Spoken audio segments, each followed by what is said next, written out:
안녕하십니까. 신직업의 발견 김진택입니다. 얼마 전 우리 작가가 뇌수막염에 걸려서 며칠간 입원해서 고생했었거든요. 그래서 입원했을 때 느낀 게 의료진이 지속적으로 와서 관리해주고 체계적으로 움직였다라는 생각이 좀 들었다고 합니다. 다행히 좋은 병원을 갔다 오실 것 같고요. 규모가 큰 병원은 병원 안 환경과 감염 사고 예방을 담당하는 전문가가 있다고 합니다. 근데 그럼에도 불구하고 감염 관리 문제는 더 신경 쓰고 더 시스템을 강화해야 된다는 그런 말도 많이 들리고 있고요. 오늘 신직업의 발견, 감염병 발생을 막고 감염 예방을 담당하는 감염관리 간호사에 대해서 알아보겠습니다. 약간 낯선 것 같으시면서도 조금 아마 느낌이 오실 것 같은데요. 지금 저도 좀 궁금한 점이 많아서 오늘 재밌는 시간 될 것 같습니다. 오늘 실직업 감염관리 간호사의 세계 얘기해 주실 최정화 선생님 나오셨습니다. 선생님 안녕하세요. 그리고 함께 얘기해 주실 건양대학교 정선영 교수님 모셨습니다. 선생님 안녕하십니까? 예.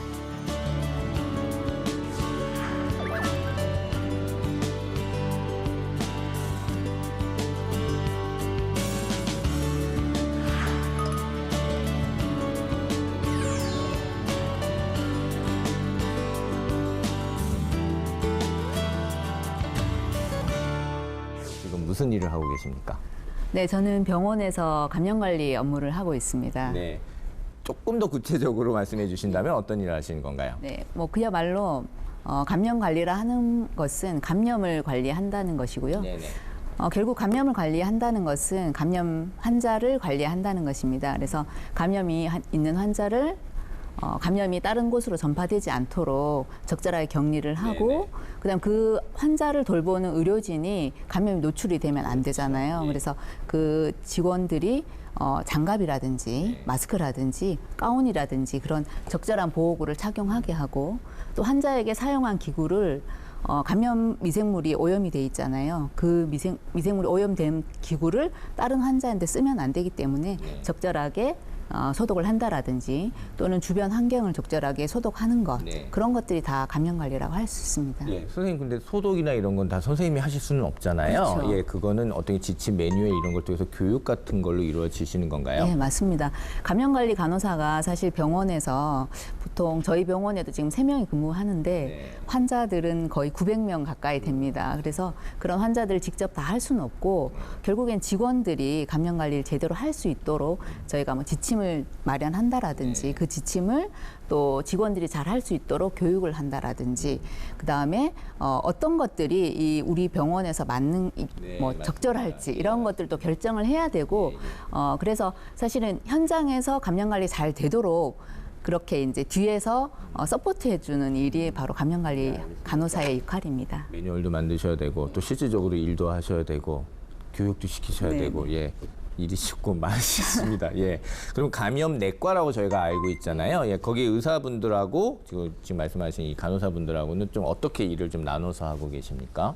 감염내과는 그야말로 이제 진료과의 그 의사 선생님이시잖아요. 그래서 감염병을 첫 번째로 진단하는 역할을 합니다. 그다음에 치료를 하는 역할을 하시는 거죠. 근데 감염관리 간호사는 실제적으로 환자를 치료를 한다라든지 진단을 한다라든지 이렇기보다는 오히려 그 환자를 어떻게 이제 입원해서 퇴원할 때까지 적절하게 그 환자가 다른 환자에게 감염이 전파되지 않도록 그렇게 관리하는 역할을 한다고 할 수 있습니다. 예, 일단 저희가 그 가습기 살균제 때문에 지금 굉장히 가슴 아픈 일이 일어났잖아요. 근데 그런 와중에 저희들의 인식이 뭔가 이렇게 세균을 죽인다, 살균한다 이런 것 자체에 굉장히 무슨 편안함을 느끼는 거죠. 안도감을 느끼고는 있고 그래서 그런 부분에서 어떻게 잘못된 정말 말도 안 되는 이런 일들이 일어난 건데요. 제 느낌에 이제 감염이 중요하고 막는 거는 알겠습니다. 근데 이제 병원에서 감염을 한다고 했을 때 필요하면서도 오히려 저게 또 위험할 수도 있어라는 인식도 이제 자꾸 나타나고 하니까요. 어떤 그 기준이라고 해야 될까요? 그리고 어떤 매뉴얼이라고 할까요? 어떤 그런 부분들을 좀 만들어가는 게 쉬운 작업은 아니실 것 같거든요. 그렇죠. 감염이라는 부분이 최대한으로 무조건 많이 하면 좋겠다라는 생각을 할 수도 있겠지만 규정이라는 것도 준수해야 되는 부분도 있고. 그렇죠. 예. 그래서 어떤 그 비용적인 부분들 이게 정말 환자에게 어느 정도 위험한가라는 부분들도 있어서 예를 들면 저희가 이제 소독, 기구 소독을 할 때 기구 소독 부분에 있어서 기구를 분류를 합니다. 그래서 이게 정말 위험한지, 그야말로 수술 기구 같은 경우는 몸 안에 직접 들어오기 때문에 정말 균이 하나도 없어야 돼요. 그래서 그런 것들은 멸균을 하지만 일상적으로 환자들이 이렇게 만지는 것들, 이런 기구들은 사실은 어느 정도의 세균이 그러니까요. 병원성 세균이 없으면 되는 부분이어서 그런 것들은 낮은 수준 소독을 하고 있습니다. 그래서 그런 부분들이 다 어떻게 위험한가 그 정도를 판단해야지 무조건 뭐 공기도 다 살균을 하고 표면도 다 살균을 멸균해야 된다 이렇게 생각하는 부분들은 잘못된 생각이죠. 교수님, 감염 관리라고 이렇게 딱 얘기할 때 일단 저희들이 느낄 때 이게 얼마나 중요한 얘기입니까? 어떤 얘기라고 이렇게 저희가 알아들으면 될까요? 감염 관리는 요즘 많이 뜨는 개념 중에 환자 안전이라는 게 있습니다. 네. 환자분들이 병원에 가거나 어떤 의료 처치를 받을 때, 서비스를 받을 때 내가 안전하게 받을 권리가 있는 거죠. 그 권리를 이제 의료진들이라든지 병원은 안전하게 지켜줄 것을 담보를 해줘야 되는 거고요. 근데 그 환자 안전이라는 개념 중에 제가 볼 때는 가장 핵심이 아닌가 싶습니다. 사실 뭐 치료를 잘 받는 것도 중요하지만 그 저희는 치료하는 지금까지 그 생각만 했거든요. 병원 가서 치료 받는다는데 지금 말씀하신 그 권리는 굉장히 좋은 지적이신 것 같거든요. 치료를 받되 그걸 안전하게 받아야 되고 그러니까요. 그 안전하게 치료받는 것의 핵심은 또 내가 나한테 있는 미생물이 아닌 다른 병원의 다른 요인 때문에 그 미생물이 나한테 와서 감염되는 것은 어떻게든 막아야 되지 않겠는가 네. 하는 측면에서는 굉장히 중요한 개념이라고 생각합니다. 그리고 이 감염이라는 부분에 대해서 그냥 단순히 뭐 병균에서 뭐 멀어진다 이게 아니라 지금 다 네트워크로 다 연결되는 전 세계가 지금 연결되어 있고 지금 뭐 브라질도 지금 굉장히 문제가 많잖아요. 그런 차원에서는 더욱더 이런 각성이랄까 어떤 그런 인식이 좀 반해야 된다고 보는데 어떻게 보세요? 예전에 에볼라가 나온 거는 사실은 좀 오래됐습니다. 네. 몇십 년 전에 나왔지만 그렇게 문제가 안 됐던 이유는 그 지역에 한해서 그렇죠. 있었기 때문에 문제가 안 됐었어요. 그런데 지금 현재 에볼라가 문제가 되는 이유는 그 서아프리카 쪽에 많은 사람들이 출입을 하고 비행기로 많은 사람들이 전 세계로 왔다 갔다 하는 입장에서는 한 지역의 문제가 그 지역으로 끝나지가 않는다는 거죠. 네. 그 지역의 문제는 곧 우리의 문제가 된다라고 보시면 되겠습니다. 네. 그러니까 의료 관련 감염 관리는 일단 감염 관리 간호사만 하시는 겁니까? 아니면은 또 어떤 뭐가 있는 건가요? 현재 우리나라 현행 규정으로는 뭐 간호사만 할 수 있다 이런 건 아닌데요. 좀 전에 말씀드렸듯이 감염 관리라는 부분이 사실 감염 관리 간호사가 하는 게 아니고 모든 의료진이 해야 되는 부분이고 환자를 치료하고 뭐 검사하고 또 간호를 하는 부분들이 사실 의사, 간호사, 또 보건직 뭐 여러 가지 직종들이 일을 할 때 그 업무를 가장 잘 폭넓게 이해하는 역할이 간호사들이 의료기관에서는 가장 잘 하고 있습니다. 그러다 보니까 그런 이제 그 감염 관리하는 부분에 있어서도 간호사들이 그런 역할을 가장 잘 해내고 있는 부분입니다. 알겠습니다.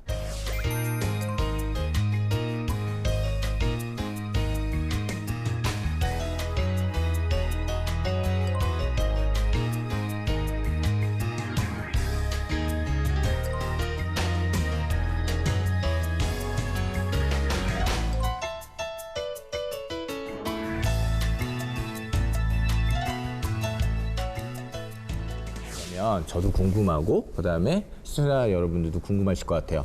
도대체 어떤 매뉴얼도 있고 또 어떻게 또 교육도 하시고 어떤 식으로 하시는지 궁금해서 저희가 오늘 가져오신 어떤 문서라든가 어떤 매뉴얼 같은 거 좀 보면 좀 이해가 될 것 같아요. 제가 좀 보면서 얘기를 좀 해보겠습니다. 얼마 전에 저희가 작년에 메르스 네. 사태 때 가장 중요하게 여겼던 부분이 보호구 착용입니다. 맞습니다. 그래서 예. 특히 이제 레벨 D란 보호구는 전신을 다 보호할 수 있는 부분인데요.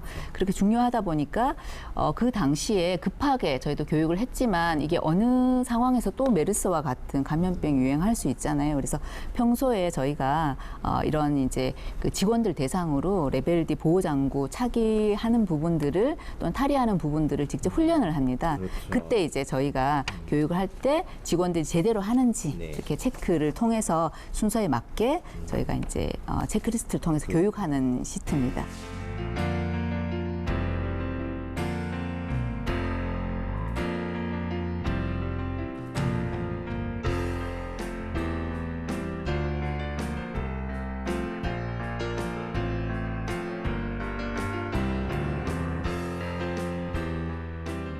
그러니까 이게 지금 보면 1번부터 10번까지 이렇게 네. 체크리스트가 있으니까 할 때 이게 뭐 옷 입는데 뭐 이게 체크리스트가 필요해라겠지만 이게 하나하나 이렇게 어떻게 입느냐 뭐 어떤 게 건드려지느냐 이게 굉장히 중요하니까 그 부분을 착실히 훈련을 해야만 차후에 어떤 일이 없으니까 지금 이걸 하는 것 같아요. 그래서 일단 제가 보호장구 상태, 일단은 제가 이건 알겠습니다. 그다음에 손위생, 이건 어느 정도까지 해야 되나요?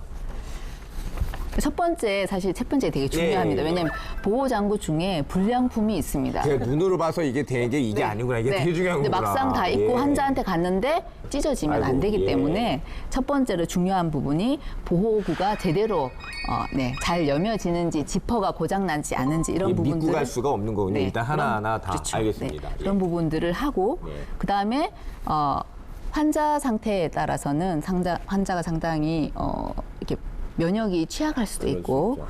또 제가 이제 그 전에 감염 환자를 봤을 수도 있기 때문에 그렇게 이제 손을 잘 씻어야지만 보호구를 재오염시키지 않은 거죠. 그래서 네. 손 씻기는 저희가 손위생 권장 사항이 있습니다. 네. 그래서 부츠 커버를 착용한다. 네. 이거는 어떻게 되는 건가요? 그렇죠. 사실은 대부분의 감염 미생물이 이제 얼굴이나 손이나 이렇게 할 수 있지만 환자 상태에 따라서는 갑작스럽게 많은 양이 튈 수도 있습니다. 그러면 신발까지도 오염이 될 수 있기 때문에 그 신발 부분을 보호하기 위해서 부츠 커버를 착용합니다. 네, 그리고 N95 마스크라는 게 있어요. 이거는 다른 마스크하고는 또 어떻게 차별화가 되는 건가요? 이거는 이제 고효율 마스크라고 해서 보통 우리가 이제 밖에 착용하고 다니는 감기 때 착용하는 부분보다는 훨씬 더 촘촘하게 돼서 0.3 마이크로 사이즈를 95% 이상 걸러준다고 해서 이제 N95 마스크라고 합니다. 그래서 보통은 이제 결핵균 정도, 결핵 환자한테도 이제 착용하는 것이 N95 마스크입니다. 그리고 이제 고글 하시네요. 네. 고글을 하시고 고글 하실 때는 무슨 따로 특별한 뭐 유의사항은 없나요? 고글보다는 사실 N95 마스크 착용이 가장 중요합니다. 왜냐하면 95%를 걸러주는데 이 코 사이라든지 턱 쪽으로 바람이 숭숭 들어가면 미생물이 다 들어가기 때문에 이제 N95 마스크는 얼굴에 밀착되게 착용하는 것이 중요하고요. 고글은 사실은 뭐 큰 그건 없지만 얼굴에 눈 쪽에 이렇게 잘 맞아야 되죠. 일을 하다가 이렇게 흘러내릴 수 있고 보통 고글이 이제 미끌거리기 때문에 저같이 안경 끼는 사람은 또 어떻게 해야 됩니까? 흘러내리거나 또는 이제 이게 습기가 찰 수 있습니다. 그래서 안에 보통 이제 그 필름이 있는데 그걸 제거하지 않고 착용하시는 분들이 있어서 그런 부분들만 잘 준수해 주시면 안 하는 좋을 것 거니까 같습니다. 모르잖아요. 스키 고글이야 그런 거 안 띄고 쓰니까. 네. 알겠습니다. 왜냐하면 의사 선생님이든 간호사 선생님이든 어차피 다 아시는 게 아니기 때문에 확실히 이러한 매뉴얼이 분명히 필요는 하겠습니다. 아는 것도 중요하지만 네. 사실은 이거는 제대로 수행하는 게 더 중요하기 때문에 몇 번 연습이 꼭 연습이 꼭 있어야겠는데요. 필요합니다. 네. 그리고 급하다고 해서 막 입다가 아무 대충 뭐 그냥 뭐 간섭적으로 대충 해 뭐 이런 부분이 절대 이루어지면 안 되기 때문에 급하면 급한 대로 또 정확하게 이런 부분이 계속 있어야 되지 않나 생각이 보면서 드네요. 그리고 첫 번째가 이제 검증으로 돼 있네요. 일단 이게 이제 눈으로 봐야 되는 네. 검증인 거죠. 네, 그 스스로 입고 나면 이게 제대로 입었는지를 전신 거울을 통해서 보거나 만약 거울이 없다면 한 명이 더 이제 다른 사람이 전체를 이제 검증해 주는 과정이 필요합니다. 선생님 만약 이제 이거대로 이제 저희가 레벨 D 보호장구 차기를 한다라고 이제 교육을 하자 이렇게 되면은 뭐 시간이 보통 이게 얼마나 걸리던가요? 한 1부터 10까지 하게 되면은. 저희는 이번 교육 이제 직원들 교육을 할 때 먼저 이렇게 가운 세트를 드립니다. 그래서 집에서 충분히 연습을 하게끔 예. 동영상과 교육 자료를 주고 예. 충분히 연습을 하게끔 와서 저희 앞에서 이제 실제로 한번 해보는 부분들을 하는 거죠. 그럼 한 몇 분 정도 걸리나요? 옷 입으시는데? 입는 부분은 사실은 별로 5분 정도면 다 입습니다. 예, 숙련이 됐기 때문에 이제 5분 정도면 집에서 지금 연습을 하고 오시니까 전 좀 긴장할 것 같은데요. 선생님 앞에서 제가 하게 되면. 저 앞에서는 사실은 긴장을 별로 안 하는데 가끔씩 감염관리 실장님이 오셔서 볼 때는 특히 이제 전공의 선생님들은 상당히 긴장을 합니다. 알겠습니다.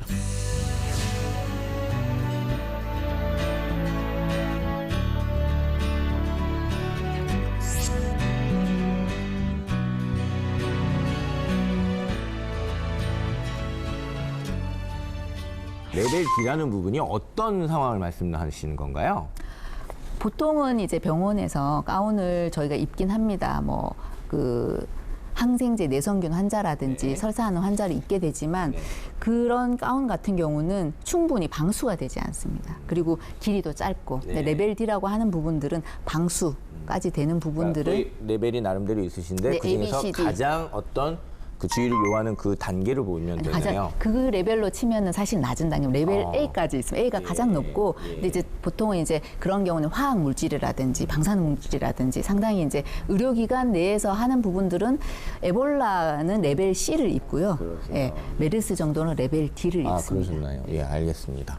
자, 일단은 요 얘기도 좀 하고요. 그리고 제가 갖고 있는 게 지금 굉장히 많이 갖고 오신 것 중에 그냥 요 정도 얘기하면 좋겠다 하셨는데 송위생 이행도 관찰 기록지입니다. 이게 아마 별거 아닌 것 같으면서도 저희들한테도 중요하고 또 병원 안에서도 중요한 것 같아서 얘기해 볼 만한 것 같은데요. 정말 손을 씻어야 되는 행위들이 언제인가라는 부분들을 저희가 이제 지침에서 쓰고 있습니다. 네. 그래서 그 부분들이 이제 손위생이 필요한 순간을 저희가 이제 다 분류를 해놨습니다. 그래서 어떤 환자 접촉 전이라든지 또는 이제 그 주사나 어떤 카테터를 삽입한다라든지 수술을 한다라든지 이런 이제 청결 무균술 전에 손을 씻어야 된다. 또 어떤 환자의 분비물 대변을 봤다라든지 또는 이제 객담을 뽑았다라든지 그런 부분들은 그 감염성 미생물이 상당히 많이 있는 부분이죠. 그런 걸 다룬 다음엔 반드시 손을 씻어야 되잖아요. 그런 행위라든지 또는 이제 환자를 접촉했을 때라든지 그렇게 해서 그런 행위들을 이제 분류를 하고 손을 씻는 방법들은 여러 가지입니다. 예. 네, 물로 씻을 수도 있고 또는 알코올 손소독제 요즘 많이 아시잖아요. 네. 네, 그렇게 해서 이제 알코올 손소독제를 사용하는지 또는 어떤 이제 아까 말씀드렸듯이 이렇게 오염물 같은 경우는 장갑을 착용합니다. 그래서 장갑을 착용했는지 네, 네. 네, 그런 부분들을 같이 이제 평가하기 위해서 저희가 이렇게 있고 같은 시트입니다. 그래서 어떤 그러네요. 직종에 예, 그래서 예. 여러 명을 한 번에 가면 여러 명을 보기 때문에 네. 실제로 이제 가서 보면 응급 상황에서 손을 이제 못 씻을 경우들이 좀 있죠. 그런 부분들은 이제 저희도 이제 어떻게 하면 응급 상황에서도 잘 씻을 수 있을지 바로바로 쓸 수 있는 손소독제를 어떻게 구비할지 이런 부분들을 이제 고민하게 됩니다.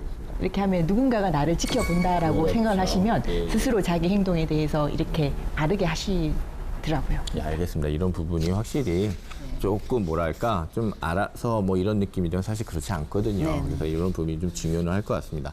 자, 이제 이런 부분이 있고요. 그리고 이제 순회를 하시네요. 네. 예, 순회를 하시면서 점검을 또 하십니다. 네. 예, 요거 이제 좀 설명 좀 해주시면 좋을 것 같습니다. 예. 다음에 이거 갖고 오신 건데, 예, 저도 하나 있고, 예. 선생님 갖고 계신가요? 네. 예. 자, 여기 좀 해주시죠. 네. 예. 요거는 이제 한 부서 진단 검사실 부서인데 저희가 이제 부서별로 다 이제 그렇습니다. 시트가 예. 있습니다. 그래서 감염 관리는 직원이 한다고 했습니다. 네. 직원이 잘 되게 하는 게 감염 관리 간호사의 역할이고 교육도 하고 저희가 지침도 줬는데 정말 잘하는지 또는 어떤 문제 때문에 못하는지를 예, 알아야 그것도 되는 또 거죠. 중요하시고 그런 피드백을 받는 것도 그렇죠. 필요하시죠. 그래서 저희가 이제 가서 보는 부분들이 손위생 좀 전에 말씀드렸잖아요. 손위생을 잘 해야 되는데 막상 봤더니 손위생 싱크가 없다라든지 손위생 물품이 잘 구비가 되지 네, 않거나 네. 또는 본인이 썼던 이게 피부에 자꾸 문제가 생긴다 그러면 안 하지 않습니까? 근데 그런 부분들을 저희한테 자꾸 연락을 해주시는 부분도 있겠지만 네. 바쁘다 보면 그렇죠, 얘기가. 저희가 이제 찾아가는 그렇죠. 서비스인 예, 거죠. 예, 네, 예. 그래서 직접 가서 이제 손위생 설비가 잘 되어 있는지, 소독제는 잘 구비되어 있는지, 소독제 사용하는데 문제가 없는지, 또는 이제 환경상의 문제는 없는지, 또는 직원들이 막상 이제 감염 예방적인 부분으로 이제 보호구를 착용하지만 네. 어쩔 수 없이 감염 노출이 될 수 있습니다. 그럴 때는 어떤 보고를 하는 부분들을 잘 알고 있는지, 그런 보호구가 제대로 구비되어 있는지 뭐 이런 부분들을 저희가 이제 직접 가서 보는 부분이고요. 또는 이제 검사실 같은 경우는 여러 가지 환자의 검체가 내려옵니다. 그런 검체들이 만약에 옆에 이제 검체를 다루는데 예, 선생님, 네.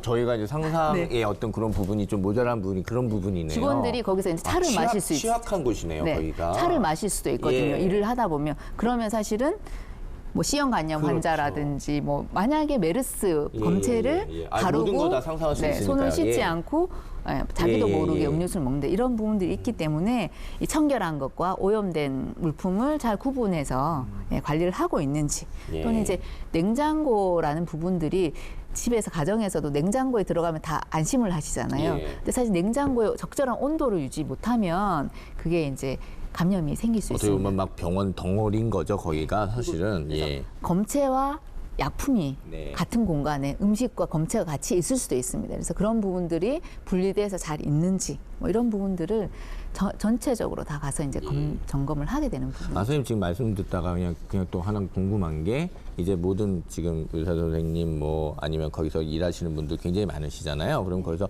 청소해 주시거나 그러시는 분들에 대한 그런 관리도 분명히 필요할 것 같은데 그건 어떻게 이루어지나요? 미화를 담당하시는 분들이 그리고 식사 뭐 이런 거 하시는 분들도 계시고. 네, 예. 그렇죠. 그래서 요즘은 이제 뭐 용역으로 들어오시는 부분도 있고 자체적으로 직원 부분도 있는데 네. 어떻게 보면 그분들을 이렇게 이제 취약하게 이제 감염 관리에서 좀 벗어나게 있을 수도 있는 부분이 이제 저번에 이제 메르스 때 그런 부분들이 좀 문제점으로 제기됐던 부분들도 있죠. 그래서 네네. 보통 이제 미화하시는 분들은 청소를 할 때 이게 이제 소독제를 어떻게 희석을 하는지 네. 그래서 무조건 이렇게 락스를 많이 넣으면 좋다고 생각하실 수도 있고 또는 락스하고 세제를 같이 넣으면 좋다고 생각하실 수도 있습니다. 근데 적절하게 쓰는 부분이 중요한 거죠. 네. 그래서 미화 여사님들 같은 경우는 저희가 이제 그 실기 교육으로, 그러십니까? 실무 교육으로 직접 예. 한번 희석을 해본다라든지 예, 예, 예. 또는 이제 그림으로 해서 이런 환경에서는 어떤 이제 뭐 마포걸레는 종류별로 또 있기 때문에 네. 그런 걸 식재를 해본다라든지 그렇게 해서 이제 교육을 매년 보통을 하고 이제 그 직원이 바뀔 땐 자체적으로 하거나 또는 이제 저희한테 의뢰를 하거나 해서 저희 같은 경우는 정규적으로 이제 매년 교육을 하고 있습니다. 교육도 중요하지만 이분들의 마인드도 중요합니다. 그러네요. 그러니까 단순히 제가 와서 청소만 해준다가 아니라 의료기관에서의 청소가 바로 이제 환경 관리고 환경 관리의 또 핵심은 환경 소독이고요. 그리고 또 요즘에는 이 소독제의 위해성 때문에 린스 헹구는 과정들도 잘 해야 됩니다. 네. 그러다 보니까 이제 굉장히 환자 안전 핵심적인 일을 하고 있다라는 마인드를 그런 심어주시는 예, 것도 아무래도 참 그런 좋다고 직업의식이 생각합니다. 굉장히 중요할 것 같고요. 좀 그래서 월급도 좀 많이 드렸으면 좋겠습니다. 그죠? 예. 그래서 제가 좀 들고.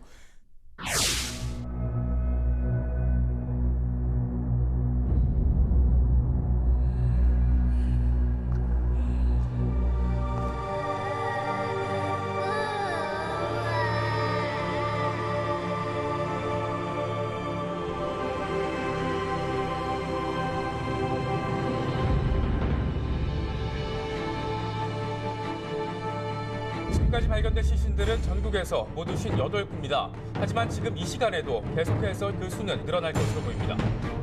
연가시야. 식주의 뇌를 조종해서 물속에 뛰어들게 한다는 게 그게 어떻게 가능합니까? 지금 정부에서는 감염자들 물속에 못 들어가게만 하면 된다고 생각하는 모양인데 그놈이 언젠간 최후의 발악을 할 거란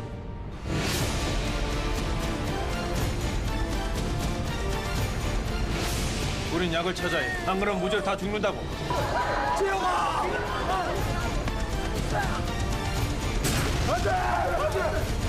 처음부터 다 계획된 거야. 살인기생충 연가시.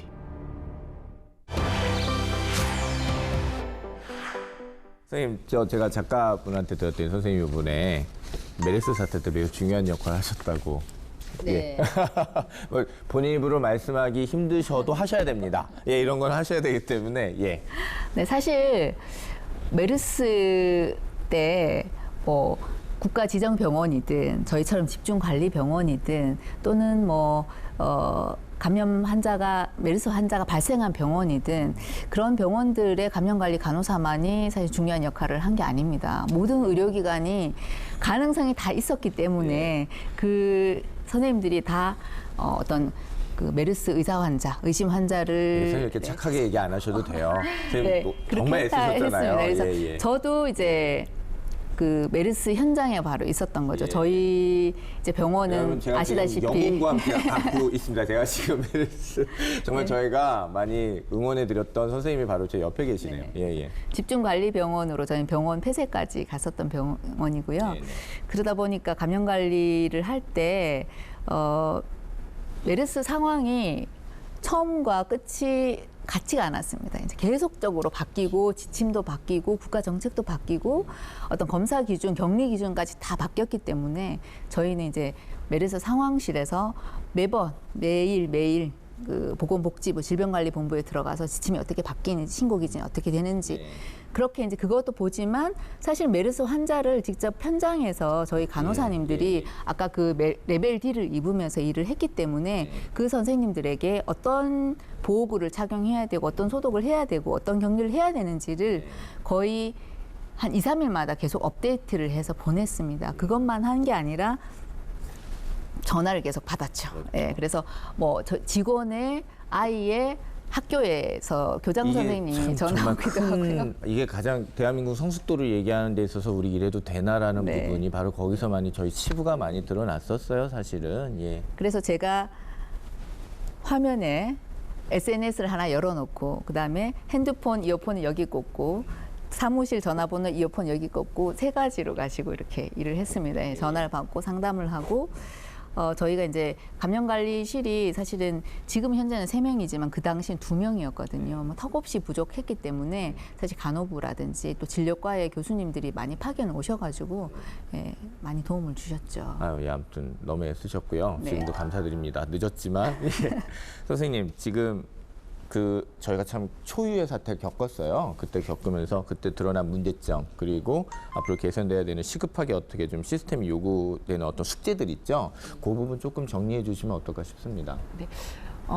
지난번 메르스 사태는 제가 볼 때는 그 감염 관리의 문제를 넘어서서 이제 우리나라 전반적인 의료 시스템에 굉장히 취약한 점이 노출돼서 그 스위스 치즈처럼 다 통과를 해서 동시에 폭발된 사건이 아니었나 싶습니다. 네. 그러다 보니 이제 그 이후에 추가 대책도 물론 의료 관련 감염 관리 대책도 중요하지만 제가 볼 때는 전반적인 어떤 그 문화 자체가 좀 업그레이드 돼야 되지 않나 싶습니다. 예, 좋은 지적이십니다. 예, 그중에 대표적인 게 우리나라의 어떻게 보면 간병 문화죠. 네. 간병 문화와 그 다음에 그 면회 오는 문화. 그러니까 저도 알지만 누가 다치셨다, 누가 아프시다라고 하면 안 가면 괜히 이렇게 찝찝하잖아요. 예, 죄송하고 네. 예, 이제 죄진 것 같은 그런 네. 느낌인 거죠. 근데 이제 그런 게 서로 미안한 감정이 없도록 하려면 어떻게 이제 국가 차원에서 캠페인도 그렇죠. 하고요. 예, 예. 그리고 그 캠페인에 대해서 국민들이 잘 따라주고 그리고 그런 그 시스템이 돼 있어야만이 병원에서도 관리하기가 편합니다. 지금은 어떤 문제가 벌어지냐면 병원에서는 면회를 맡고 있는데 그렇죠. 멀리서 지방에서 내가 면회하러 왔는데 맞습니다. 어떻게 돌아갈 수가 없지 않습니까? 그러니까 서로 이제 거기서 다툼이 일어나고요. 네. 또 병원 입장에서는 고객 만족을 또 최우선으로 또 둬야 되는 기관입니다. 그러다 보니 이 오시는 분들한테 소홀히 할 수는 없는 입장이고요.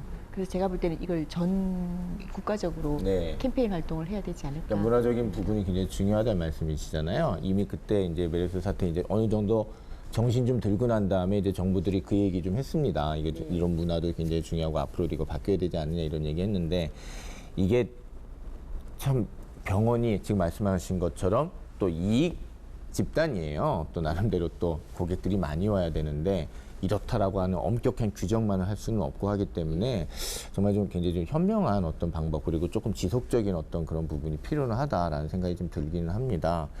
그래서 그 간호학회 혹은 뭐 어떤 그 아카데미 쪽에서도 이런 분야가 굉장히 좀 중요한 문제로 좀 떠오르고는 있나요? 이 문화 문제가? 예, 문화 문제도 많이 떠오르고 있죠. 그리고 그 커뮤니케이션, 의사소통과 관련된 것도 많이 나오고 있고요. 또 하나 이제 학회 쪽에서 많이 관심 있어 하는 부분이 건축 부분이에요. 그러니까 병원 설비하고 동선 건축, 부분, 그다음에 뭐 공조 이런 부분들이 또 많이 관심이 있다 보니까 제가 볼 때는 그 감염의 문제를 넘어서서 전방위적으로 모든 학문 쪽이 다 이 환자 안전, 그러니까 국민을 안전하게 네네. 지켜주는 데 다 관심이 있지 않나. 네, 맞습니다. 아, 예, 그건 좋은 지적이시네요. 같은 질문인데요, 선생님. 조금 네. 현장적인 차원에서 조금 시급하다라는 부분은 뭐가 있다고 생각하세요? 저희가 그 메르스 환자가 발생했을 때 격리실이 상당히 이제 저희 병원에도 부족했고 예, 그때 많이 나왔던 네, 얘기죠. 그렇기 예. 때문에 이제 그 우리 병원 내에서 격리를 하려고 하니까 나머지 환자들이 입원해 있는 상황입니다. 그래서 그 환자들도 보호하고자 하면 이 환자를 빨리 이제 그 안전한 곳으로 격리 그 설비가 돼 있는 곳으로 이제 가야 되는 부분들이 있었을 때 신속하게 잘 안 됐거든요. 네, 그래서 지금 현재로는 국가 지정 격리 병상으로 해서 그 지금 국가 뭐 국립의료원이라든지 서울의료원이라든지 여러 국가 의료기관 또는 이제 자발적으로 참여하는 병원들이 현재 이제 증축을 하고 있습니다. 그래서 그런 부분들이 이제 증축되면 훨씬 이제 그런 감염 환자가 생겼을 때 격리라는 부분이 조금 부분인데 제가 좀 현재로도 좀 아쉬운 부분은 그런 설비도 중요하지만 그런 이제 이송 체계, 이송 체계라든 이런 부분들도 어떤 국가 그다음에 그 의료기관, 그리고 이제 그 외에 이제 뭐 소방에서 이제 119라든지 이런 부분들이 관련 기관들이 같이 좀 어떤 문제를 해결하기 위해서 합심을 했으면 좋은. 체제가 좀 이렇게 하나로 되어 있으면 좋은데 그렇죠. 각각으로 그냥 어떤 부분은 격리는 뭐 병실은 병실, 뭐 물품은 물품, 인력은 인력 이렇게로 돼가지고 어떤 하나로 이제 추후되겠죠. 저는 이제 그런 부분들이 좀 빨리 됐으면. 그 부분도 굉장히 좋은 지적이시네요. 또 저희들이 생각하지 못하는 어떤 그런 부분이기도 하고요. 지금 저희 신직업의 발견 오늘 감염관리 간호사에 대해서 얘기 나누고 있는데요. 참 들을수록 이게 단순히 직업적인 문제뿐만 아니라 지금 저희가 나라 걱정도 같이 하고 있습니다. 지금 그래서 굉장히 뜻깊은 시간이기도 하고요. 선생님 그럼 이제 개인적인 질문 그리고 또 이제 많이 궁금해하시기도 합니다. 물론 사생활적인 개인적인 그건 아니고요. 이런 직업을 어떻게 택하게 되셨는지 아마 그 계기를 좀 궁금해하실 것 같아요. 네, 저는 이제 제 꿈은 워낙에는 고등학교 때 선생님이었습니다. 네, 수학 선생님. 첫 번째 수학 선생님이고요. 두 번째는 생물 선생님이었습니다. 근데 제가 어떻게 보면 간호학과를 오게 됐고 제가 내과병동을 근무를 하게 됐습니다. 내과병동에 근무를 하면서 나름 또 간호사로서도 좋았었는데 보수교육을 받게 됐습니다. 보수교육을 받으면서 감염관리라는 걸 처음 알게 됐는데 감염관리에서 이제 감염관리 그 교육해 주시는 선생님께서 감염관리를 하려면 좀 전에 얘기했던 이런 얘기들을 하면서 수학적인 거, 뭐 미생물에 대한 지식도 필요하고 교육도 잘해야 되고 뭐 의사소통도 필요하고 그런 얘기를 들었을 때 저게 내 갈 길이다. 조금 이게 간호사로서 할 수 있는 일이 넓어진다라는 느낌을 받으셨나 봐요. 그래서 제가 이제 상당히 관심이 많았습니다. 그리고 어떤 중요한 감염 질환에 대한 관리라는 부분들이 되게 중요하게 느껴졌고 그래서 제가 이제 그 선생님을 찾아갔습니다. 찾아가서 제가 감염 관리를 하고 싶다라고 했었고 그 당시가 이제 거의 20년 전인데요. 96년도에 감염 관리 관련 학회 또는 이제 감염 관리 간호사회가 막 이제 출범을 해가지고 활동을 시작했었습니다. 그래서 제가 그 학회 활동을 또 학회에 찾아가서 보면서 그 전에는 막연하게 생각했던 부분들이 정말 감염 관리가 중요하구나. 앞으로 그 당시에도 앞으로 이 부분들이 상당히 중요한 역할로 될 것이다라는 생각을 했었고 그래서 제가 이제 감염관리 간호사를 하게 됐습니다. 그러셨군요. 그럼 구체적으로 그 결심하시고 나서 뭐 밟아야 될 절차라든가 뭐 교육이라든가 이런 거는 또 뭐가 있으셨던 거예요?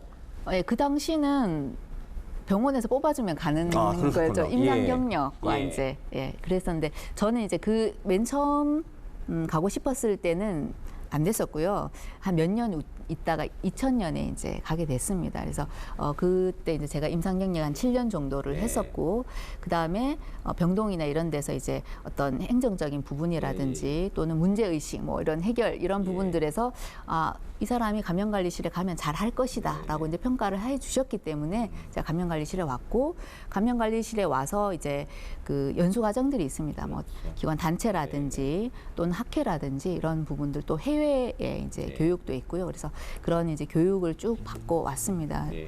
그 다음에 그 감염관리 전문 간호사 과정이 이제 생겼습니다.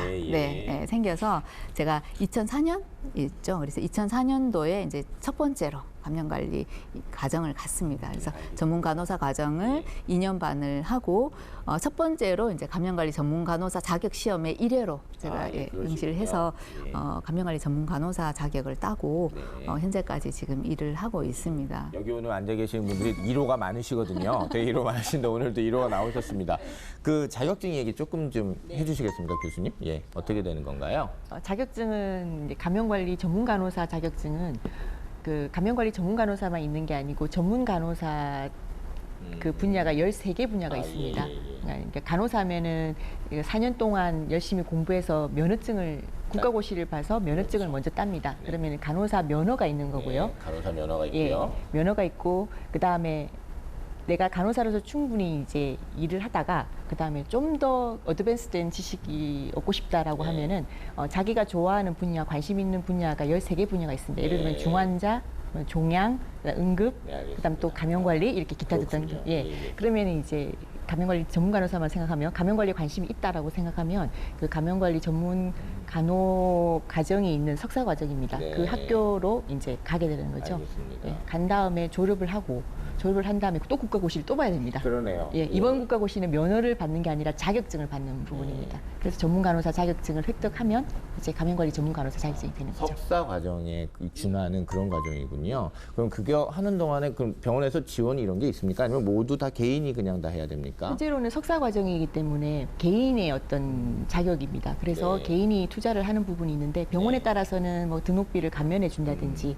아니면 기타 어떤 그 졸업하고 난 다음에 좀 더 그 보수 체계를 그렇죠. 올려준다든지 예. 그렇게 따로따로 운영하는 데는 있습니다. 아무래도 자기 병원 자원이 될 수 있는 부분이니까 아무래도 조금씩 그게 좀 나아지지 않을까 생각도 좀 들고요. 간호사가 근무를 하면서 대학원에 간다라는 거는 그 간호사만의 노력으로는 되지가 않습니다. 왜냐하면 그 간호사 듀티에 다른 간호사분이 도와줘야 되고요. 그리고 또 병원장님의 협조가 또 있어야 됩니다. 네. 그러다 보니 그 감염관리 전문 간호사 자격증을 받는다는 것은 나의 개인의 자격도 있지만 또 본인이 병원의 기관에 또 기여해야 되는 부분도 그렇죠. 분명히 있다고 봅니다. 지금은 약간 눈치 보시면서 하셔야 되나요? 간호사분들이? 처음에는 왜냐하면 13개 분야가 있으니까.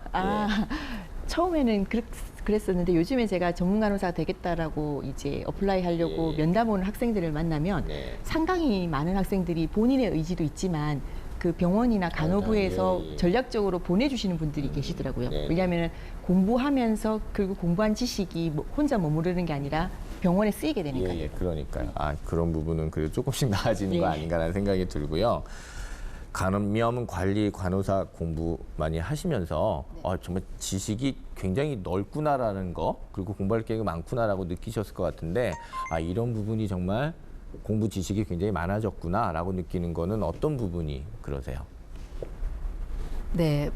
제가 이제 임상에서 7년을 근무를 하면서 네. 알았던 부분들은 물론 이제 환자의 어떤 질환이라든지 또 그 간호 행위라든지 네. 뭐 또 의학적인 어떤 치료 이런 부분들만으로 이제 갔습니다. 네. 물론 이제 제가 개인적으로 뭐 컴퓨터라는 이런 공부를 했었지만 네. 막상 감염관리실에 갔을 때 어떤 감염병 질환에 대해서 뭐 신고를 한다라든지 또는 이 환자를 격리를 할 때 법적 기준들이 있습니다. 네, 그래서 그런 이제 그 여러 가지 관련 법들, 뭐 폐기물 관련도 있고 세탁물 관련도 있고 네. 그래서 그런 관련 법에 대해서도 알아야 그러니까 평소 되고요. 간호사 그거 공부하시고 이러실 때는 좀 잘 생각 안 했거나 그렇죠. 상상력 바깥에 있던 그렇죠. 부분이 네. 그리고 이제 영어도 많이 해야 되는 거죠. 그러네요. 왜냐하면 감염 관리라는 부분이 아직은 우리나라 필요 없으니까. 예, 그래서 외국의 이제 어떤 규정이나 지침이나 이런 부분도 필요하지만 어떤 이제 감염 유행이 생겼을 때 실제로 다른 병원에서 이런 유사 사례들이 있습니다. 그런 부분들이 어떻게 관리를 했는지를 보려고 하면 또 이제 전어를 읽어야 되는 문제, 영어도 잘 해야 되고, 그다음에 그 감염 환자를 이제 감염 사례를 조사를 해가지고 그다음에 이게 통계 분석을 해야 되는 것이죠. 그래서 뭐 감염률이 정말 올라갔는지 이런 부분들도 이제 이게 다른 병원이나 또는 뭐 그 전에 작년도 자료와 이게 통계적으로 뭐 유의하게 차이가 있는지 뭐 원장님 감염률이 올랐습니다 이랬는데 딱 봤더니 뭐 뭐가 올랐어 이렇게 하면 안 되잖아요. 이게 정말 이렇게 통계적으로 객관적으로 올랐는지 맞는지 뭐 이런 부분들을 해야 되기 때문에 어떤 통계적인 부분들도 필요할 것이고요. 또는 이제 저희가 음압 격리실 환자를 격리를 할 때 음압 격리실이라고 그냥 음압 격리실 필요합니다 이게 아니라 음압 격리실에 필요한 여러 가지 설비라든지 또는 뭐 차압이라든지 공조라든지 이런 것들을 처음엔 제가 잘 몰랐습니다. 모르다 보니까 시설팀 선생님들하고 이게 갈등이 생기더라고요. 맞습니다. 선생님은 이래야 된다고 그냥 얘기하시는데 시설팀 선생님들은 감염에 대해서는 잘 모르시는 거죠. 그러다 보니까 같이 얘기를 하려고 하면 제가 이제 그 공조 시스템을 또 이해를 해야 되는 것이고요. 그래서 이제 그런 또 이제 건축 관련한 부분들을 또 공부를 해야 될 것이고, 뭐 상황마다 지금 제가 감염 관리를 2000년부터 했으니까 16년이 됐지만 아직도 공부할 게 너무 많이 있는 거죠. 무궁무진하게 어떤 부분을 또 해놓으면은 몰랐던 부분들이 또 생기는 부분이고, 그래서 또 이제 찾아봐야 되는 것이고요. 그래서 뭐 어떤 분야 지식이든 계속 진화하시고 공부는 하셔야겠습니다만은 지금 이 감염 관리 쪽은 간호사 부분이 공부하시는 부분 외의 것들도 굉장히 많은 부분이고 이제 그거를 막 해 가시는 과정이잖아요. 그러니까 정말로 하나하나가 다 이렇게 쉬운 일은 아니겠다라고 생각이 들고 이렇게 놓으시면 안 될 것 같아요. 왜냐하면 놓는 순간 그 부분이 구멍이 뚫린다라는 어떤 그런 책임의식 같은 게 있으실 것 같아서 이제 석사 과정을 조금 운영을 하고 있습니다. 저희가 그러니까 우선 오게 되면은 그 행정적인 부분은 정책과 역할이라는 부분에서 이제 좀 다루고 그다음 통계, 연구, 간호 연구, 통계, 역학, 감염학, 그다음 미생물학 뭐 이런 여러 가지 어떤 그 이론적인 베이스를 조금이라도 이렇게 알 수 있도록 교육과정을 어떻게 짜고 보면 있습니다. 이지적인 학문들이 막 들어와 있어요. 선생님 융합적인 학문 쪽으로 가지 않나 이런 생각이 듭니다. 그리고 제가 항상 학생들한테 강조하는 거는 이거를 그러니까 2학 한 학기 들었다고 해서 다 전문가가 되는 거 아니거든요. 그렇죠. 저희가 뭐 감염학을 들었다고 해서 감염 내과 교수님만큼 알 수 있는 거 아니잖아요. 하지만 우리가 이 학문들을 하는 이유, 조금이라도 배우는 이유는 우리가 문제 해결을 할 때 어느 쪽으로 연결을 해서 이 소스를 확보할 것인지를 알게 하는 그 길을 찾는 것만 하더라도 굉장히 중요한 역할입니다.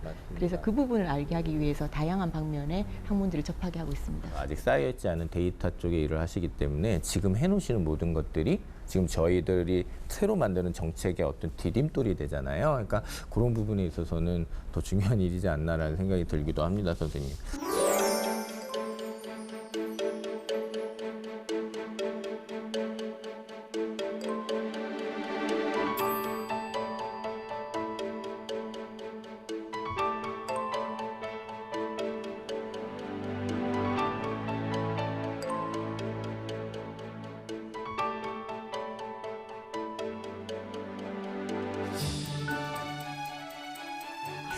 선생님, 기억에 남는 사례, 물론 아까 메르스 얘기하셨습니다. 근데 기억에 남는 사례라면 아무래도 그때 메르스가 선생님도 굉장히 놀라시고 굉장히 인상적이지 않았나라는 생각이 드는데. 네, 맞습니다. 제가 지난 6월 7일에 남들은 이제 뭐 현충일, 뭐 6월 7일 사실은 교수님 아무 의미가 없으신 날이죠. 그러게요. 6월 6일 다음 날이네요. 예, 정말. 제가 정말 6월 그거밖에 7일이 없네요. 다가오면서 뭔가 이렇게 가슴이 싹한 게 왜 이러지 했더니 저희가 이제 첫 번째 환자가 발생한 날이었습니다. 근데 우리 병원 직원들은 아마 6월 7일이라는 것들이 이제 달리 또 생각이 될 것이고, 근데 모든 것들이 이제 경험이란 부분들이 사실은 이제 발전인 것 같고요. 메르스라는 경험을 통해서 상당히 저도 많은 것들을 배웠고, 어떻게 보면 제가 감염관리 16년을 하면서 난 감염관리 잘한다 이렇게 생각했을 수도 있는데 사실 이제 메르스를 겪으면서 내가 많이 부족하다는 걸 다시 한번 느끼게 됐었고요. 알겠습니다. 전에는 뭐 탄저균 뭐 그런 부분도 있으셨다면서요? 제가 이전 병원에 근무했을 때 생물 테러라고 하면 이제 탄저균이 많이 있습니다. 그래서 모 제약회사가 이제 제가 그 전에 근무했던 병원과 가까운 곳에 있었는데 갑자기 이제 30명이 어떤 이제 우편물을 받았는데 거기 탄저균인 것 같다라고 해서 갑자기 저희 병원으로 왔습니다. 근데 저희가 이제 갑자기 통보를 받았기 때문에 그 사람들 내리게 하면 안 되죠. 그래서 일단은 차에 저희 병원 차를 그거 자체가 판단이고 되게 중요한 어떤 결정인데 이게 안 되는 경우가 있단 말이죠. 그렇죠. 지금 저희는 이게 이제 중요한 그렇죠. 건데. 항상 일단은 문제가 될 것이다라고 전제를 해야 되는 거죠. 괜찮을 것이다라는 부분들이 메르스 때도 이제 그런 부분들인 거죠. 일단은 뭔가 의심되면 격리를 하고 조치를 한 다음에 그 다음에 이제 아닐지라는 판단이 있어서 저희가 30명을 이제 차에 대기를 시켜놓고 긴급 회의를 했습니다. 그래서 뭐 시설팀, 또 뭐 총무팀, 저희 간호부서, 진료과 부서 다 해서 일단 이 사람들을 일단 격리를 해야 되는데 격리 공간이 사실 병원에 뭐 항상 어디 비어 있는 아까 말씀하셨듯이. 곳이 없죠. 근데 그때 다행인 것이 이제 장례식장을 새로 이렇게 리모델링 하기 전에 임시 건물로 했는 게 남아 있었습니다. 그래서 저 건물을 써야 되겠군 했는데 사실 전기와 뭐 수도나 이런 게 다 끊긴 지 오래였거든요. 행정 쪽에서 뭐 안 돼 뭐 이렇게 나오면 또 굉장히 복잡해지거든요. 네, 그래서 저희가 이제 머리를 모아서 해야 되는 거죠. 그 당시에 뭐가 가장 좋을 것이냐 했을 때 그 건물을 쓰자. 그래서 전기와 물이 언제 가능하냐 그랬더니 시설팀에서 뭐 1시간 내로 다 가능하다. 이렇게 돼서 순식간에 그 건물이 방이 따뜻해지고 물이 나오고 전기가 들어가고 그분들 식사를 해야 되잖아요. 영양팀에서 밥차를 해가지고 밥을 주고 그다음에 그분들 중에서 뭐 약이 또 필요한 분들이 있어요. 뭐 약재에서 약이 가고 그래서 3일 동안 격리를 한 적이 있었습니다. 그래서 최종적으로는 탄자가 아닌 것이 발견 이제 됐었고 어떻게 보면은 다른 사람들이 이제 과잉한 게 아니냐라는 얘기도 했었지만 그 당시 저희가 한번 또 어떻게 보면 그 전에 이제 재난 훈련처럼 얘기를 했던 부분들이 그냥 훈련으로 됐었는데 그 당시에 이제 직접 한번 해봄으로써 우리가 정말 잘하고 있다 또는 어떤 것이 부족하다라는 것들을 또 배울 수 있었고요. 그렇지 않나 싶네요. 그 커뮤니케이션이 중요할 것 같습니다. 왜냐하면 자기 지금 뭐가 걸렸는지 몰랐는데 일단 왔습니다. 근데 병원에서 내려오지 마. 너희들 거기 있어야 되라고 일단 통보가 오면 불안하잖아요. 그러면 그 부분에 가서 얘기해주고 괜찮다, 안심하고 뭐 이렇다 이런 얘기를 반드시 해줘야 되는 어떤 그 단계가 있어야 될 것 같거든요, 선생님. 그러면은 이 감염 관리 그 안에서도 이 환자와의 커뮤니케이션은 굉장히 중요할 것 같은데요. 환자분 격리라는 게 사실은 아이솔레이션이잖아요. 그러니까 환자분 입장에서는 격리를 당하는 입장이거든요. 그러니까 사회의 어떤 공익을 위해서 본인 한 몸을 지금 어떻게 보면 희생을 하고 있는 상황입니다. 그러니까 불안은 하고요. 굉장히 불안하죠. 이게 누군가가 그리고 간호사의 입장에서는 보면 또 라포 형성이라고 해서 대상자의 손을 잡아준다든지 따뜻하게 말을 들어준다든지 그게 굉장히 중요한 간호의 어떤 기본이 되는 부분입니다.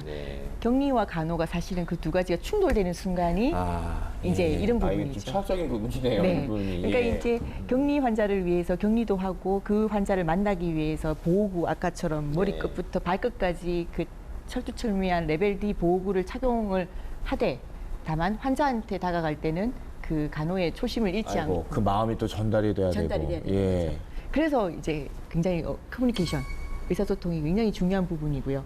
그리고 이 부분이 잘 된다 그러면 환자분들이 참 협조를 잘 해주십니다. 그래서 스스로 일단 이제 신뢰가 관계가 생기고 난 다음에 스스로 간호사가 필요한 부분도 자기 스스로 자가 간호를 하시고요. 그리고 이런 부분들이 격리 협조를 잘해서 무사히 그 기간을 넘긴 다음에 집에 퇴원하시는 분들이 많습니다. 그리고 쉽지 않고 말씀하십시오. 그리고 이제 의사소통의 또 핵심은 감염관리 간호사로서 의사소통의 핵심은 전 부서원들이 일사불란하게 그 지침에 따라서 한치의 오차도 없이 동일하게 엄중한 사안인가를 같이 공유하고 동일하게 행동을 해야 되는데 핵심이 있습니다. 그러다 보니 한쪽 그러니까 같이 우리가 의사 간호사 잘하는데 어느 한쪽에서 뚫렸다 그러면은 사실 소용이 없어지게 되는 거예요. 또 그러면은 또 노출자가 많이 발생을 해서 더 많은 문제가 발생을 합니다. 그럴 경우에 이 의사소통 라인을 완벽하게 다듬어 놓는 것도 감염관리 간호사의 더 중요한 일이니까요. 아까 지금 저희 시스템 정비나 이런 얘기 하셨을 때 바로 그 부분도 같이 포함되는 부분인 거죠. 지금 저희가 아직은 그렇게 딱 얘기했을 때 이게 엄중한 사안이다 받아들이는 인식이 아직은 조금 좀 낮은가요? 정도의 차이가 조금 있는데요. 아마 작년에 그 사건을 계기로 해서 적어도 감염 관리라는 측면에서는 그 국민들의 공감대가 좀 있지 않을까 싶습니다. 조금 이제 좀 요즘 저희 말로 그냥 좀 약발이 좀 먹히십니까? 이거 뭐 중요하다 그러면은 병원에서 느끼는 그런 어떤 위험도 그다음에 자각 이런 게 좀 확실히 전과는 달라졌다. 순위를 정할 때 한 20순위쯤 된다 그러면 예전에 다 뭐 경제적인 거, 뭐 편리한 거, 뭐 이런 거 다 하다가 20번째쯤에 감염 걸렸다 그러면 지금은 한 3번째? 아이고 속이 다 시원하네요. 그거는 이게 정말 너무 중요한 얘기였고, 근데 참 이게 겪고 나서야 이게 된다는 게 참 그렇긴 합니다만 뭐 이게 문화사적인 차원의 얘기라 이렇게 쉽게 얘기는 할 수 없을 것 같고요. 선생님 이제 보람 그리고 어떤 힘든 점 이런 부분 좀 한번 시청자분들한테도 도움이 될 것 같아서 그거 좀 듣고 싶습니다. 제가 이제 감염관리 업무를 쭉 하면서 가끔씩 이렇게 찡한 순간이 있으면 정말 뭐 메르스를 종식하고 이런 큰 게 아니라 작은 부분들에서 정말 일할 만한다 이런 부분들이 많이 있는데요. 뭐 예를 들면 저희가 이제 인턴 선생님들이 들어왔을 때 처음 교육할 때 이런 보호구 착용을 교육을 했습니다. 뭐 형광물질도 묻히고 그렇게 해서 이제 교육을 했었는데 응급실에 이제 순회를 갔었는데 그 인턴 선생님이 바쁜 와중에도 보호구를 저희가 교육한 대로 꼼꼼하게 너무 잘하고 계시는 거죠. 그러면 이제 그때 이제 아, 내가 정말 교육을 잘했다 이런 생각이 들기도 하고요. 또 이제 뭐 순회를 가다 보면 사실은 의료기관에는 천소파를 쓸 수 없습니다. 왜냐하면 거기에 이제 감염 물질이 있었을 때 세탁을 할 수가 없으니까요. 그래서 천소파가 있길래 그거를 이제 지적을 했습니다. 아, 이런 부분들은 여기 이제 비뇨기과였는데 비뇨기과에서 이렇게 좀 쓸 수 없다라고 얘기를 드렸는데 그 다음 날에 바로 이제 구매과랑 얘기를 해가지고 저희가 이제 와서 구매과에 한번 얘기는 했습니다. 그랬더니 바로 이제 그거를 뭐 인조가죽으로 다 바꾼 거를 또 사진을 찍어서 뭐 카톡으로 보내준다. 이렇게 되면 이제 그럴 때 이제 또 감동이 있고요. 지금 내가 하고 있는 일이 네, 분명히 지금 네, 그리고 뭐 찔림 사고나 이런 부분들은 사실 야간에도 얼마든지 생깁니다. 그래서 저희가 이제 이렇게 포스터를 해서 혼자 고민하지 말고 찔렸을 때는 바로 뭐 감염관리실로 전화해 주세요. 그래서 뭐 단축 번호가 있어서 야간에도 저희 핸드폰으로 오게 되는데요. 그래서 오밤중에도 전화를 해서 상담을 해줄 때 사실은 그게 뭐 귀찮고 이렇게보다 우리를 찾아주는구나 그렇죠. 하는 이제 순간. 서로들 인식이 됐고 네, 예. 네. 그래서 걱정해서 이제 전화를 해서 저 찔렸습니다. 또는 뭐 신규 간호사님 그렇게 얘기를 해주면 제가 이제 뭐 위로도 해주고 조치도 해주고 이렇게 하면서 끊고 나면 내가 정말 잘하고 있구나 이런 일이 정말 보람된 일이구나 이런 생각을 많이 하게 되죠. 네. 선생님, 저 선진국하고 비교해서 저희 감염 현실은 어느 정도로 이렇게 보면 될까요? 지금 의료 관련 네, 감염만 본다고 하면 아직 의료 관련 감염률의 수치 데이터를 정확하게 비교할 수 없는 이유가 하나 있습니다. 왜냐하면 이게 수치로 나오려면 조사가 돼야 되는 상황이거든요. 조사를 하려면 어떤 경우는 우리가 이제 열심히 감염 관리를 하면 감염률이 낮아질 걸 예상하는데 아무래도. 경우에 따라서는 이게 올라가는 경우가 있습니다. 열심히 했기 때문에 더 그렇죠. 나타나죠. 열심히 하니까 더 나타나는 그래서 거죠. 예. 가끔 이제 정부에서 데이터를 딱 낼 때 네. 몇몇 병원들이 참 충격을 받는 이유가 그렇죠. 열심히 감염 관리해서 보고 열심히 했던 병원에서 네. 오히려 율이 높게 나오는 경우가 네, 있습니다. 네, 네. 그래서 이런 부분들을 보정을 하려면 어느 정도 컨센서스가 돼야 되는 거죠. 국민들도 네. 이 감염은 의료 시술을 한 이후에 생길 수 있는 감염인데 줄이는 게 목적이지 이걸 제로로 만들어 버려서 예, 예, 절대로 생기면 안 되는 거로 인식해서 비난을 해버리면 오히려 그 수치가 줄어든다는 거죠. 조사를 안 하기 때문에. 예. 네. 그거 이게 중요하네요. 그러니까 그래서 컨센서스가 이루어진 상황에서 좀 본다 그러면은 그런 데이터가 아직 그 데이터에 대한 백업이 안 돼 있기 때문에 정확하게 비교를 할 수는 없습니다만 네. 제가 이제 몇몇 의료 관련 감염관리 학회랑 이제 질병관리본부랑 같이 해서 하는 코니스라는 전국 병원 감염 감시 체계가 있습니다. 네. 네, 그 취지에 공감하는 많은 병원들이 참여를 해서 한 대략 100여 개의 중환자실이 데이터를 보여내주고 있거든요. 네. 굉장히 고무적인 일인 거죠. 네. 왜냐하면 자기 병원의 데이터를 그렇죠. 공개를 하는 예, 저는 아까 거니까요. 그거 되게 걱정돼서 여쭤보려고 그랬거든요. 안 지우려고 할 텐데 어떠냐. 예. 물론 실명이고 뭐 병원명 다 빼고 네. 이제 데이터를 보내서 그 데이터를 쭉 누적해서 보면 점점 율이 줄어들고 있어요. 네. 그리고 이제 이 율을 미국의 어떤 NHSN 그 데이터랑 비교해 봤을 때도 그렇게 높지 않은 걸로 나오고 있습니다. 조금씩은 아까 그 3위로도 올라왔다 이렇게 20에서 한 그래도 많이 올라왔다라는 얘기만 들어도 아무래도 좀 예상되는 부분이긴 한데요. 그래서 이게 계속 노력해야 되는 부분이고 예, 정말 그럴 것 같은데요. 국민들께서도 이해를 해주시는 부분. 예, 알겠습니다. 선생님, 지금 뭐 이렇게 대우나 이런 부분도 조금씩은 더 좋아지고 이런 부분 저희가 예상할 수 있겠죠? 네, 그렇죠. 사실 대우라고 하면 급여라는 부분들로 보통 생각을 하시지만 사실 간호사 급여 체계에서 차이는 없기 때문에 그거는 문제가 아닌데 이제 인식이죠. 그렇죠. 감염관리 간호사에 대한 인식, 그다음에 저 감염관리 어떤 간호사 존재감이랄까요? 어떤 이런, 일을 하고 정말 우리 병원에서 중요한 일을 하는 부분 또는 저희가 하는 말들이 그전에는 지켜도 되고 안 지켜도 되고 이렇게 생각을 했었다면 지금은 이게 신뢰성이 상당히 많이 있어진 부분이죠. 오늘 말씀 너무 많이 듣고 배운 것도 많고요. 지금 시청자 여러분도 많이 그런 생각하셨을 텐데 좀 보내드려야 될 때입니다. 그래서 보내드리기 전에 저희가 하는 항상 두 번째 질문이 있거든요. 공식 질문인데요. 이 직업 전망 어떻게 보십니까? 저는 20년 전에 감염 관리가 막 시작할 때 감염 관리가 앞으로 정말 중요할 것이다. 그리고 제가 감염 관리 업무를 하고자 했던 부분이고요. 앞으로는 사실 감염 질환이라는 부분이 의료가 발전을 하고 뭐 과학이 발전을 한다고 하지만 감염 미생물 또한 진화를 하고 있거든요. 그래서 감염 질환은 앞으로도 인간에게 상당히 계속적으로 위협적인 존재이고 그렇기 때문에 감염 관리는 앞으로도 더욱 중요한 부분이라고 저는 생각을 합니다. 알겠습니다. 선생님 같은 질문입니다. 어떻게 보십니까, 전망? 저는 그 사회에 요구가 있는 직업이 굉장히 전망이 있다라고 보는 사람 중에 한 명입니다. 또 두 번째 질적으로는 그 직업이 굉장히 윤리적이고 선한 직업이고 정의로운 직업이어야 전망이 있다고 봅니다. 그 두 가지를 이제 감염관리 간호사는 다 충족하고 있다고 보거든요. 사회적으로도 요구도가 점점점 올라가고 그다음 이 직업 자체가 많은 사람들에게 도움을 줄 수 있는 직업이라고 생각하기 때문에 굉장히 전망이 밝다고 생각이 듭니다. 알겠습니다, 선생님. 마지막으로 꿈꾸고 있는 후배들에게 당부하고 싶은 말씀 한마디만 하시죠. 네, 감염 관리라는 부분이 사실은 힘듭니다.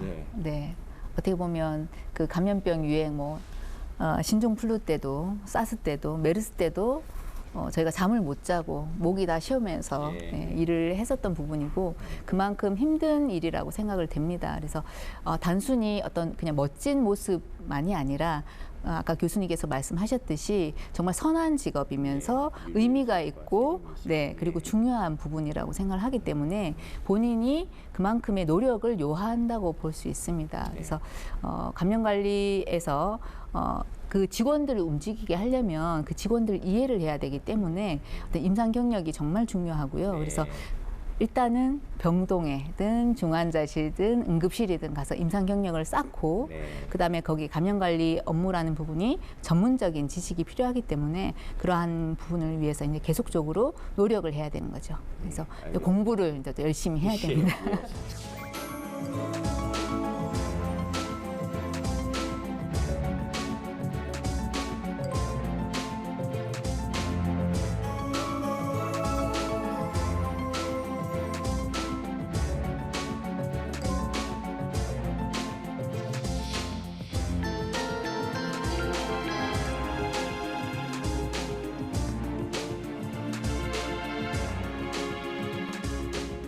감염관리 간호사에 대해 알아본 신직업의 발견, 오늘 준비한 얘기는 여기까지입니다. 함께해 주신 최정환 선생님 감사하고요. 정성윤 교수님 고맙습니다. 감사합니다. 수술할 때나 내시경 검사할 때도 감염이 노출될 수 있다고 합니다. 아시겠지만 그리고 감염관리사 역할이 그리고 정말 중요하다는 말씀 지금 저희가 다 느낀 것 같고요. 누군가의 생명이 달렸다 이런 문제도 중요합니다. 그렇지만은 뭔가 문화적인 차원 문제 그리고 위생에 대한 어떤 전반적인 태도 문제 이런 것들이 좀 더 정확한 차원에서 인식이 되고 나눠줬으면 하는 생각입니다. 전문 인력 양성이 우선일 것 같은 이 신직업의 발견 오늘도 굉장히 멋진 직업 얘기해봤습니다. 신직업의 발견은 여러분을 응원합니다. 고맙습니다.